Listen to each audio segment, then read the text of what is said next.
بسم اللہ الرحمن الرحیم۔ السلام علیکم، میں ہوں اجازت اور خوش آمدید کہتا ہوں آپ کو اپنے چینل سبق کہانی میں۔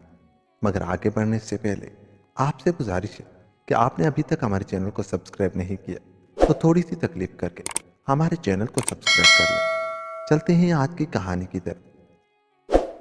ہزاروں برس پہلے کی بات ہے کہ ایران میں ایک بادشاہ حکومت کرتا تھا۔ اس کی ایک ہی بیٹی تھی، شہزادی نیلم۔ شہزادی ابھی 5 برس کی تھی کہ اس کی ماں یعنی ایران کی ملکہ فوت ہو گئی، جس کا بادشاہ کو سخت صدمہ ہوا اور اس نے طے کر لیا کہ اب وہ اور شادی نہیں کرے گا۔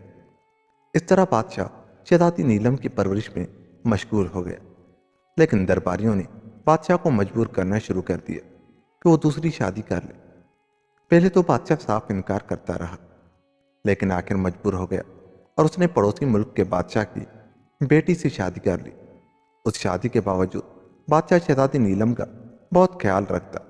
یہ بات نئی ملکہ کو بہت ناگوار گزری اور وہ شہزادی نیلم سے حسد کرنے لگی، لیکن وہ کچھ نہیں کر سکتی تھی۔ آخر شادی کے 1 برس بعد نئی ملکہ کے ہاں 2 جڑواں بچے پیدا ہوئے۔ یہ دونوں شہزادے بھی شہزادی نیلم کی طرح نہایت خوبصورت تھے۔ اب آہستہ آہستہ بادشاہ کی توجہ ان شہزادوں کی طرف ہونے لگی اور وہ شہزادی نیلم سے بے پرواہ ہو گیا۔ لیکن محل کے پرانے ملازم اب بھی شہزادی نیلم کی نگہبانی کرتے، اس کا ہر طرح خیال رکھتے۔ بادشاہ بھی کبھی کبھی شہزادی کو پیار کیا کرتا۔ نئی ملکہ کو یہ بات بھی ناگوار گزرتی تھی اور وہ ہر وقت شہزادی کے خلاف سوچا کرتی۔ آخر ایک دن اسے پتا چلا کہ اس کی ایک کنیز کا بچہ مر گیا ہے۔ یہ جان کر اس کے ذہن میں ایک ترکیب آئی جس سے شہزادی نیلم سے چھٹکارا حاصل کیا جا سکتا تھا۔ وہ اس کنیز کے گھر گئی جہاں غریب لوگوں کے پاس بچے کے کفن دفن کے لیے بھی پیسے نہ تھے۔ ملکہ نے ان لوگوں کو پیسے وغیرہ دے کر اس بات پر آمادہ کر لیا کہ وہ اس بچے کی لاش اس کے حوالے کر دے۔ غریب لوگ رضامند ہو گئے۔ نئی ملکہ اس کے بچے کی لاش کو، جس کی عمر بھی اس کے بچوں کے برابر تھی، اپنے ساتھ شاہی باغ میں لے آئی جہاں شہزادی نیلم کھیل رہی تھی۔ اس کے بعد چالاک ملکہ نے یہ کیا کہ اپنے جڑواں بچوں میں سے ایک کو اپنے خاص خادم کے سپرد کیا اور کہا کہ وہ اس بچے کو اس کے نانا کے پاس لے جائے۔ اس کے ساتھ ہی اس نے اپنے باپ کے نام ایک رکا بھی لکھ دیا جس میں اسے تمام باتیں سمجھا دی۔ اس کام کے عوض ملکہ نے اس خادم کو اشرفیوں کی ایک تھیلی دی اور پھر جس وقت خادم ایک شہزادے کو لے کر وہاں سے روانہ ہو گیا تو اس نے شہزادی نیلم کو اپنے پاس کنویں پر بلایا اور مردہ بچہ جو کپڑوں میں لپٹا ہوا تھا شہزادی کی گود میں ڈال دیا اور بولی، بیٹی اسے کنویں میں پھینک دو۔ نانی شہزادی کو پتا نہیں تھا کہ کپڑے میں کیا لپٹا ہوا ہے۔ وہ بولی، امی حضور اس کپڑے میں کیا ہے؟ کچھ نہیں بیٹی، تم اسے کنویں میں پھینک دو، ملکہ نے کہا۔ اس پر شہزادی نے کپڑے کی اس پوٹلی کو جس میں مردہ بچہ تھا کنویں میں پھینک دیا۔ بس پھر کیا تھا، ملکہ نے رونا اور چلانا شروع کر دیا۔ خادموں اور کنیزوں نے جب ملکہ کی آواز سنی تو دوڑے دوڑے آئے۔ چالاک ملکہ رو رو کر بین کر رہی تھی، ہائے میرے بچے کو کنویں میں پھینک دیا۔ ملکہ کی اس طرح رونے اور چلانے سے ننھی نیلم خوفزدہ اور پریشان ہو گئی۔ اس کی سمجھ میں نہیں آ رہا تھا کہ یہ سب کچھ کیا ہے۔ اتنے میں اس بات کی خبر بادشاہ کو بھی ہو گئی۔ وہ دوڑا اور ملکہ سے رونے کا سبب پوچھا۔ ملکہ بولی، میرے آقا، آپ کی بیٹی میرے بچوں سے حسد کرتی تھی، اس نے میرے ایک بچے کو اٹھا کر کنویں میں پھینک دیا ہے۔ اتنا سننا تھا کہ بادشاہ بھی بدحواس ہو گیا اور اس نے سپاہیوں سے کہا کہ بچے کو کنویں سے نکالے۔ اس کے ساتھ ہی اپنے وزیر کو حکم دیا کہ شہزادی کو لے جا کر جنگل میں چھوڑ دیا جائے۔ کہنے کو تو غصے میں بادشاہ نے حکم دے دیا اور وزیر نے مان لیا، لیکن وزیر بہت سمجھدار تھا۔ اس نے سوچا اس وقت بادشاہ سلامت غصے میں ہے، کچھ دیر بعد جب غصہ ختم ہوگا تو شہزادی کو جنگل سے واپس لانے کو کہیں گے، اور اگر جنگل کے درندے شہزادی کو ہلاک کر گئے تو میری ہی شامت آ جائے گی۔ اس لیے وہ شہزادی کو اپنے ایک ایسے مکان میں لے گیا جس کا کسی کو پتہ نہیں تھا، اور وہاں جا کر اس نے شہزادی کو اپنے خادموں کے سپرد کیا اور حکم دیا کہ وہ اس کا اچھی طرح خیال رکھیں، اور پھر وہ خود واپس آ گیا۔ ملکہ کو جب پتہ چلا کہ شہزادی نیلم کو بھیانک جنگل میں چھوڑ دیا گیا ہے تو وہ خوش ہو گئی، لیکن دوسرے ہی دن جب بادشاہ کو اپنی غلطی کا احساس ہوا تو وہ سخت پریشان ہوا اور اس نے وزیر کو بلا کر حکم دیا کہ وہ فوراً ہی جنگل میں جائے اور شہزادی کو ڈھونڈ کر لائے۔ وزیر وہاں سے چلا گیا اور گھوم پھر کر خالی ہاتھ واپس آ گیا۔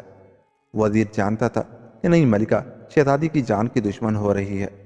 اگر اس وقت شہزادی دوبارہ محل میں آ گئی تو وہ کسی دوسرے طریقے سے شہزادی کو اپنے راستے سے ہٹانے کی کوشش کرے گی، اس لیے وہ شہزادی کو نہیں لایا اور بادشاہ کی خدمت میں حاضر ہو گیا۔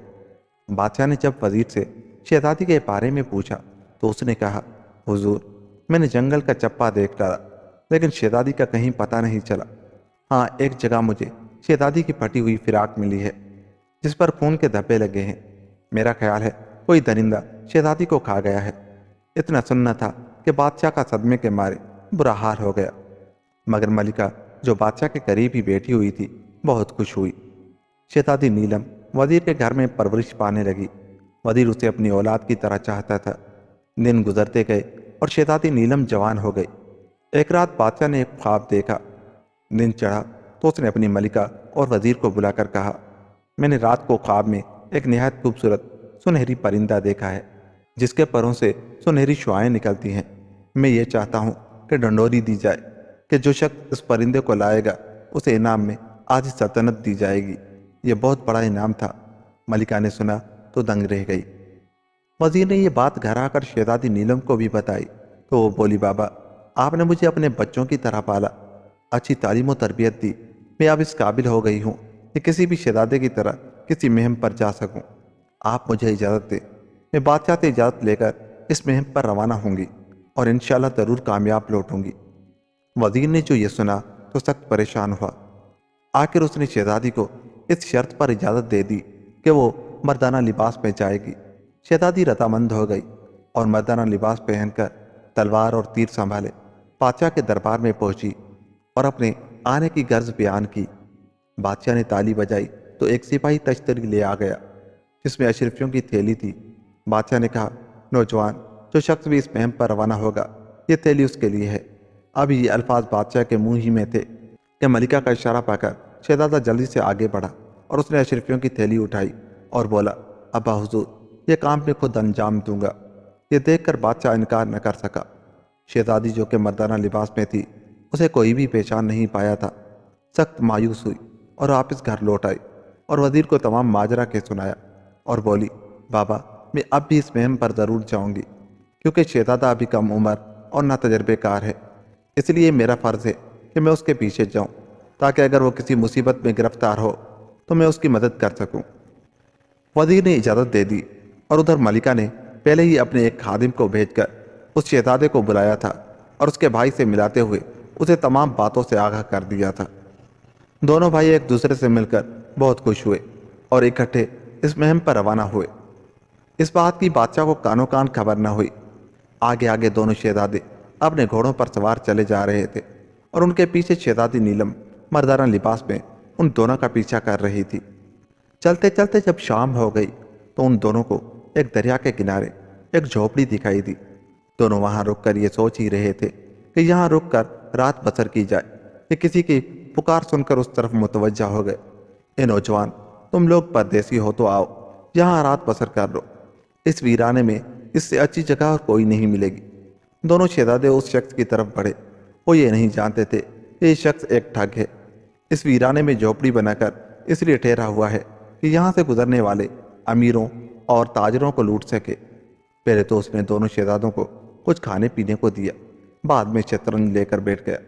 دونوں شہزادے اپنی اشرفیاں ہار گئے تو ٹھگ بولا، آؤ ایک ایک بازی اور لگا لے، اگر تم جیت گئے تو تمہاری اشرفیاں واپس کر دوں گا، اگر تم ہار گئے تو کانوں میں کوڑیاں پہنا دوں گا، یعنی تم ساری زندگی کے لیے میرے غلام ہو جاؤ گے۔ دونوں شہزادے تیار ہو گئے لیکن چالاک ٹھگ نے دھوکے سے ایک بار پھر انہیں شکست دے دی اور دونوں کو غلام بنا لیا۔ تھوڑی دیر بعد شہزادی بھی وہاں پہنچ گئی اور خالی گھوڑے کھڑے دیکھ کر سمجھ گئی کہ ضرور کچھ دال میں کالا ہے۔ اتنے میں ٹھگ بھی گھوڑے کی آواز سن کر جھوپڑی سے باہر نکل آیا۔ اس نے جو ایک اور اجنبی مسافر کو دیکھا تو خوش ہو گیا اور بولا، خوش آمدید نوجوان، خوش آمدید، آؤ آج رات میرے قریب کھانے کو عزت بخش دو۔ شہزادی اس کے کہنے پر جھوپڑی میں داخل ہو گئی۔ میرا خیال ہے رات گزارنے کے لیے شطرنج کھیلنے سے بہتر اور کوئی شغل نہیں، آؤ ایک بازی ہو جائے، ٹھگ نے کہا، اور اس کی بات سن کر شہزادی سمجھ گئی کہ ضرور یہ کوئی دھوکے باز ہے۔ اس لیے اس سے بچنا چاہیے۔ اس لیے اس نے جواب دیا، محترم، مجھے بھی شطرنج کا بہت شوق ہے، لیکن میرے کچھ ملازم پیچھے آ رہے ہیں جن کے پاس میرا خزانہ ہے، وہ آ جائیں تو ضرور کھیلوں گا۔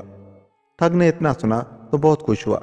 شہزادی جھوپڑی سے باہر نکل آئی جیسے وہ اپنے پیچھے آنے والے ملازموں کا انتظار کرنے کے لیے باہر نکلا ہو۔ باہر نکل کر شہزادی دریا کے کنارے ٹہلنے لگی۔ وہ سمجھ گئی تھی کہ اس کے بھائی اس شخص کے چنگل میں پھنس گئے ہیں، انہیں چھڑانے کے لیے کیا کیا کیا جائے۔ ابھی وہ یہ سوچ ہی رہی تھی کہ سمندر سے ایک جل پری نکلی اور شہزادی کو دیکھ کر بولی، اے بہادر شہزادی، میں جانتی ہوں تو اس وقت کیا سوچ رہی ہے، فکر نہ کر، میں تیری مدد کروں گی۔ شہزادی نے جو جل پری کی باتیں سنی تو حیران ہوئی کہ میں تو مردانہ لباس میں ہوں، اسے کیسے پتہ چلا کہ میں لڑکی اور شہزادی ہوں؟ اور پھر وہ بولی، اے نیک دل جل پری، اگر تم میری مدد کرو تو میں تمہاری ممنون ہوں گی۔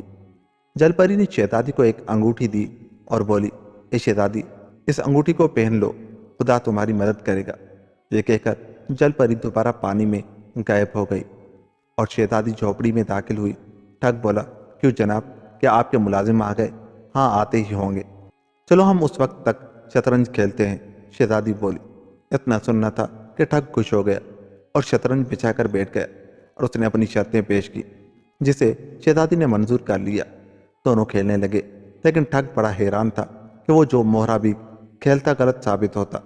آخر ٹھگ ہار گیا اور شرط کے مطابق اس نے کان میں کوڑیاں پہن لی۔ اس شخص کو غلام کرنے کے بعد شہزادی نے اس گھر کی ٹھگ سے چابیاں لی اور دوسرے کمرے کا دروازہ کھول کر اپنے بھائیوں کو آزاد کیا۔ چونکہ ابھی رات تھی اس لیے اس کے بھائی اور ٹھگ تو جھوپڑی میں سو گئے، لیکن شہزادی باہر نکل آئی اور ایک درخت کے نیچے بیٹھ گئی۔ اتنے میں ایک پرندوں کا جوڑا درخت پر آ کر بیٹھا اور آپس میں باتیں کرنے لگا۔ انگوٹھی کی برکت سے شہزادی نے ان پرندوں کی باتیں سمجھ لی۔ پرندے کہہ رہے تھے کہ اس درخت کے نیچے ایک زینہ ہے جو ایک خوشنما باغ تک جاتا ہے۔ اس باغ میں ایک خوبصورت محل ہے جس میں چاند شہزادی سوئی پڑی ہے، جس کے سرانے بلور کی ایک سراہی شربت موجود ہے۔ اگر شربت کے چند قطرے شہزادی کو پلائے جائیں تو وہ جاگ جائے گی۔ یہ شہزادی سنہرے پرندہ کا پتہ بتا سکے گی۔ یہ کہہ کر پرندے اڑ گئے۔ شہزادی یہ سن کر اٹھی اور جھوپڑی میں آئی اور اپنے بھائیوں کو اٹھایا اور کہا، آؤ میرے ساتھ، تم دونوں جس کام سے آئے ہو وہ کام پورا ہونے کا وقت آ گیا ہے۔ دونوں شہزادے اٹھ کر حیران شہزادی کے ساتھ باہر نکل آئے۔ شہزادی بھائیوں کی مدد سے زینے سے نکل آئی تو بولی، آؤ نیچے میرے ساتھ چلو۔ نہیں، ہم نیچے نہیں جائیں گے، دونوں شہزادے ڈرتے ہوئے بولے۔ اچھا تو تم دونوں یہاں ٹھہرو، میں خود ہی جاتا ہوں اور سنہری پرندے لے کر آتا ہوں۔ یہ کہہ کر وہ نیچے اتری اور باغ میں جا پہنچی جہاں اس کے سامنے ایک چمکدار محل تھا۔ وہ سیدھی محل میں جا گھسی جہاں ایک کمرے میں چاند شہزادی ایک مسہری پر پڑی کئی سال سے گہری نیند سو رہی تھی۔ شہزادی نیلم نے سراہی سے ایک گلاس میں شربت انڈیلا اور چند قطرے چاند شہزادی کے منہ میں ڈال دی۔ شہزادی فوراً ہی اٹھ بیٹھی اور اپنے سامنے ایک خوبرو جوان کو دیکھ کر حیران رہ گئی اور بولی، اے نوجوان، میں تمہاری ممنون ہوں جو تم نے مجھے گہری نیند سے بیدار کیا۔ اب میں تمہارے ساتھ شادی کرنے کی پابند ہوں۔ اچھی شہزادی، میں تم سے شادی تو کر لوں گا، لیکن ابھی نہیں، پہلے مجھے سنہری پرندے کو حاصل کرنا ہے۔ سنہری پرندہ تو میری بڑی بہن شہزادی شمس کی ملکیت ہے جو میری طرح اپنے محل میں گہری نیند سوئی پڑی ہے۔ اگر تم وہاں جا کر اسے بیدار کر دو وہ تمہیں سنہری پرندہ دے دے گی، چاند شہزادی نے بتایا۔ لیکن مجھے معلوم نہیں شہزادی شمس کا محل کہاں ہے، شہزادی نیلم بولی۔ اس کے لیے تمہیں پریشان ہونے کی ضرورت نہیں، میں تمہیں ایک قالین دیتی ہوں، اس پر بیٹھ کر تم شہزادی شمس کے محل تک پہنچ جاؤ گے۔ یہ کہتے ہوئے چاند شہزادی نے اپنے مسہری کے نیچے سے ایک قالین نکال کر شہزادی نیلم کو دیا۔ شہزادی قالین پر سوار ہوئی ہی تھی کہ قالین اوپر اٹھا اور بادلوں میں سے گزرتا ہوا ایک سمت چل پڑا اور پھر تھوڑی دیر ہی میں وہ ایک سنہرے محل پر جا اترا۔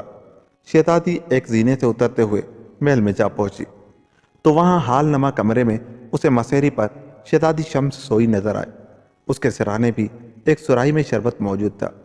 شہزادی آگے بڑھی اور شربت گلاس میں ڈالا اور شہزادی کے منہ میں چند قطرے ٹپکائے۔ تھوڑی ہی دیر میں شہزادی اٹھ بیٹھی اور اپنے سامنے خوبرو نوجوان کو دیکھ کر حیران رہ گئی۔ وہ بھی یہ نہ جان سکی کہ مرد کے روپ میں اس کے سامنے لڑکی ہے، اس لیے اس نے بھی شادی کی خواہش ظاہر کی۔ میں اس وقت تک شادی نہیں کر سکتا جب تک سنہری پرندہ اپنے ملک کے بادشاہ کی خدمت میں پیش نہیں کر دیتا۔ شہزادی نیلم نے جواب دیا، تمہیں فکر کرنے کی ضرورت نہیں، سنہری پرندہ میری ملکیت ہے جو میں ابھی تمہاری خدمت میں پیش کرتی ہوں۔ یہ کہہ کر شہزادی شمس باغ میں گئی اور تھوڑی دیر بعد جب وہ لوٹی تو اس کے ہاتھ میں ایک سنہری پنجرا تھا جس میں سنہری پرندہ چہچہا رہا تھا۔ وہ پنجرا شہزادی نیلم کو تھما دیا۔ اس کے بعد یہ لوگ قالین پر بیٹھ کر چاند شہزادی کے محل میں آئے اور اسے بھی ساتھ لے کر جب نیلم شہزادی اس زینے سے باہر نکلی جہاں اس کے بھائی موجود تھے تو دونوں شہزادے سنہری پرندہ اور دونوں شہزادیوں کو دیکھ کر حیران رہ گئے۔ اس طرح ان لوگوں نے ٹھگ کو بھی اپنے ساتھ لیا اور واپس ہوئے۔ راستے میں ایک دریا پڑتا تھا۔ یہ لوگ رات گزارنے کے لیے وہاں رک گئے۔ چونکہ تمام سفر میں نیلم شہزادی بہت تھک چکی تھی اس لیے وہ سو گئی۔ ٹھگ نے دونوں شہزادوں کو سمجھایا کہ اگر کسی طرح اس شخص سے خلاصی حاصل کر لی جائے اور بادشاہ کی خدمت میں سنہری پرندہ پیش کر دیا جائے تو آدھی سلطنت تم لوگوں کو ملے گی، ورنہ تم لوگ ہاتھ ملتے رہ جاؤ گے۔ ٹھگ کے سمجھانے سے اور مشورے پر دونوں شہزادوں نے شہزادی نیلم کے ہاتھ پاؤں باندھ کر دریا میں پھینک دیا۔ دونوں شہزادیوں اور سنہری پرندوں کو لے کر بادشاہ کی خدمت میں حاضر ہو گئے۔ ٹھگ بھی ان کے ساتھ تھا، وہی ان دونوں کو مشورے دیتا تھا۔ بادشاہ نے جب دیکھا تو اس کا بیٹا سنہری پرندہ اور دو شہزادیوں کو اپنے ساتھ لے آیا ہے، وہ بہت خوش ہوا۔ ابھی تک اسے دوسرے شہزادے کے بارے میں معلوم نہیں ہوا تھا کہ وہ بھی اس کا بیٹا ہے۔ وہ یہی سمجھتا رہا کہ وہ اس کے بیٹے کا دوست اور مددگار ہے۔ اور پھر جب ملکہ کے مشورے پر اس نے دونوں شہزادیوں کو ان دونوں سے بیاہنا چاہا تو شہزادیوں نے ان لوگوں سے شادی کرنے سے صاف انکار کر دیا۔ اسی وقت سنہری پرندہ بولا، اے بادشاہ، ان شہزادیوں کا اور میرا مالک آپ کا لڑکا نہیں، کوئی دوسرا نوجوان ہے۔ شہزادیوں کی شادی اسی نوجوان سے ہو سکتی ہے۔ سنہری پرندے کی بات سن کر بادشاہ سخت حیران ہوا اور اس نے سختی کے ساتھ اپنے بیٹے سے سچی بات بتانے کو کہا تو شہزادوں نے تمام ماجرا سچ بتا دیا۔ ٹھگ کو تو جیل بھجوا دیا گیا، لیکن بادشاہ نے ملکہ اور شہزادوں سے علیحدگی اختیار کر لی۔ ادھر شہزادی نیلم جیسے ہی دریا میں گری، جل پری اس کی مدد کو آ گئی اور اس نے شہزادی کو دریا سے باہر نکالا اور کہا، نیک دل شہزادی، تمہارے بھائیوں نے تمہارے ساتھ دھوکہ کیا ہے، تم جلدی سے جاؤ اور بادشاہ سے مل کر تمام ماجرا سناؤ۔ شہزادی واپس وزیر کے پاس آئی۔ وزیر کو تو پہلے ہی تمام واقعے کا علم ہو چکا تھا۔ وہ شہزادی کو لے کر بادشاہ کی خدمت میں حاضر ہوا اور تمام واقعہ کے سنایا۔ بادشاہ کو جب اس واقعے کا علم ہوا تو اس کی خوشی کی کوئی انتہا نہ رہی۔ وہ اپنی بیٹی سے مل کر بہت خوش ہوا۔ اس کے بعد بادشاہ نے ایک بڑے ملک کے شہزادے کے ساتھ اس کی شادی کر دی۔ شہزادی کے کہنے پر ہی اس نے اپنے بیٹوں اور ملکہ کو بھی معاف کر دیا۔ جس وقت شہزادی رخصت ہونے لگی تو شہزادی شمس نے سنہری پرندہ شہزادی نیلم کو سونپ دیا۔ شہزادی نیلم کے کہنے پر ہی چاند شہزادی اور شمس شہزادی کی شادی شہزادی نیلم کے دونوں بھائیوں سے ہو گئی اور سب ہنسی خوشی رہنے لگے۔ یوں یہ کہانی بھی ختم ہوئی۔ دوستو، اگر آپ کو ہماری یہ کہانی اچھی لگی تو جاتے ہوئے ہمارے چینل کو سبسکرائب کر لیں اور ہماری ویڈیوز کو لائک اور شیئر ضرور کیا کریں۔ ملتے ہیں کسی ایسی ہی کہانی کے ساتھ، تب تک اپنا بہت سا خیال رکھیے گا۔ اللہ نگہباں۔